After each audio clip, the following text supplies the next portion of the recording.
की खबर के साथ साल 2020 अब अपने अंत की ओर है और इसी के साथ कोरोना वायरस के खिलाफ जारी जंग में कुछ पॉजिटिव खबरें सामने आ रही हैं। पूरे देश को कोरोना वैक्सीन का बेसब्री से इंतजार है और इस बीच भारत बायोटेक की स्वदेशी कोरोना वैक्सीन कोवैक्सीन ने पहले फेज के क्लिनिकल ट्रायल में बेहतर इम्यून रिस्पॉन्स दिखाया है। ट्रायल के दौरान इस वैक्सीनेशन का वॉलंटियर पर कोई साइड इफेक्ट देखने को नहीं मिला।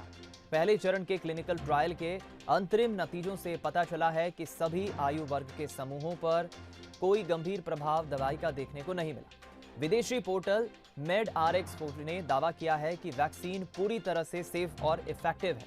भारत बायोटेक की इस वैक्सीन का पहले चरण का क्लिनिकल ट्रायल सितंबर महीने में हालांकि खत्म हो गया था, लेकिन नतीजे अब जाकर सार्वजनिक किए गए। इसके परीक्षण के लिए कुल 11 अस्पतालों में अलग अलग स्थानों पर 375 स्वयंसेवियों को शामिल किया गया था।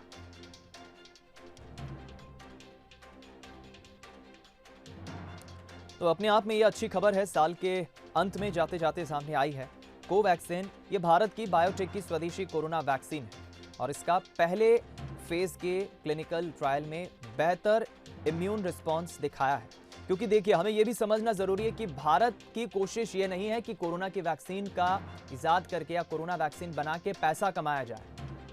वसुदेव कुटुंबकम भारत का जो एक टैगलाइन है भारत की कोशिश यही है कि वैक्सीनेशन जब बने तो सस्ते रेट में बने और उसका फायदा ना सिर्फ भारत के वासियों को, भारतीय देशों को मिले, भारत के राज्यों के नागरिकों को मिले, बल्कि इस वैक्सीनेशन का फायदा दूसरे गरीब देशों को भी मिले। क्योंकि ब्रिटेन, अमेरिका लगातार दावा कर रहे हैं, लेकिन भारत का जो टैगलाइन है वसुधैव कुटुंबकम, भारत की कोशिश है कि ये वैक्सीनेशन गरीब देशों तक भी पहुंचे। हम रुक करेंगे इस खबर पर। ज्यादा बातचीत के लिए हमारे साथ न्यूज हेड शरद द्विवेदी जी फोन लाइन पर जुड़ गए। शरद जी, साल के अंत में जाते जाते ये अच्छी खबर है कि हमारे भारत की ही बायोटेक जो स्वदेशी कोरोना वैक्सीन है कोवैक्सीन, उसके ट्रायल्स बहुत अच्छे आए हैं। पहले चरण के इम्यून रिस्पॉन्स अच्छा दिखा रही है वैक्सीन। कैसे देखते हैं आप इस खुशखबरी को?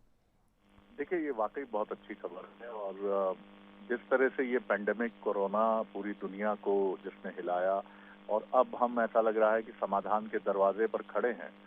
हालांकि तरह तरह की खबरें आती हैं बीच बीच में, लेकिन मुझे लगता है कि नरेंद्र मोदी जी जो इन चीज़ों को बहुत अच्छे से समझते हैं और उनकी गहरी रुचि भी है, और इसी तरह से जो भारतीय चिकित्सा विज्ञानी हैं वो भी ये जानते हैं कि इस पेंडेमिक के दौर में कोरोना से लड़ाई कहीं ना कहीं एक वैश्विक स्तर पर शक्ति प्रदर्शन का मंच भी बनी है।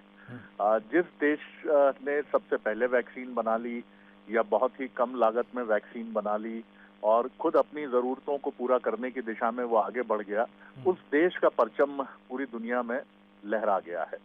तो प्रधानमंत्री इसीलिए बहुत हमारी चिकित्सा विज्ञानियों की टीम और खुद प्रधानमंत्री बहुत ही चुपचाप और साइलेंटली हम अपनी स्वदेशी वैक्सीन की तैयारी में जुटे रहे हैं और उसके नतीजों को लेकर भी आरंभ में काफी गोपनीयता भी बरती गई है।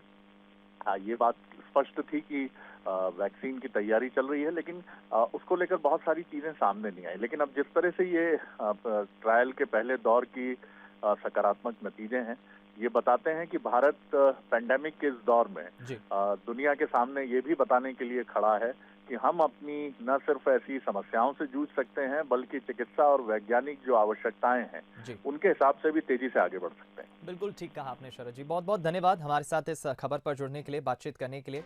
तो उम्मीद की किरण है कोवैक्सीन, और न सिर्फ ये भारत के लोगों के लिए बल्कि जो दूसरे गरीब देश हैं वो भी भारत की तरफ देख रहे हैं, भारत से उम्मीद जता रहे हैं कि जल्द ही इस वैक्सीनेशन का फाइनल जो स्टेज है, अलग अलग चरणों के दौर से जो ट्रायल चल रहा है वैक्सीनेशन का, वो पूरा हो और वैक्सीन कारगर साबित हो, कोरोना को जल्द से जल्द हम दुनिया से समाप्त करें।